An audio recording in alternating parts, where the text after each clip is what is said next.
সুন্দরবনের ভাষায় কোরাল আর আমাদের ভাষায় হচ্ছে ভেটকি। জ্যান্ত মাছ নিয়ে চলে এসেছি, দেখতে থাকো। হ্যালো গাইস, তোমরা সবাই কেমন আছো? আশা করছি ভালো আছো।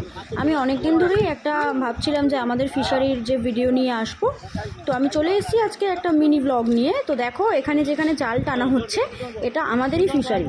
তো এখানে কি কি মাছ উঠছে, কিভাবে মাছগুলোকে বাছা হচ্ছে, সবটাই তোমাদের সাথে শেয়ার করব। দেখতে হলে সঙ্গে থাকো। চলো আমরা এখন দেখে নিই যে এখানে কি কি মাছ তোলা হচ্ছে। একবার কাটি কাটি তোল।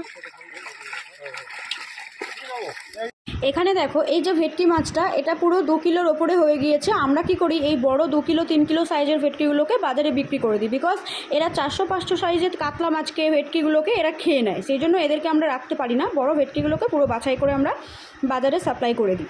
এগুলো এখানে যেগুলো দেখছো সবই 2 থেকে 3 কিলো সাইজের মাছ আছে। এখানে যে মাছটা দেখতে পাচ্ছ এটা পায়রাতালি। এর যে কাঁটাগুলো না খুব সাংঘাতিক হয়। এর কাঁটাগুলো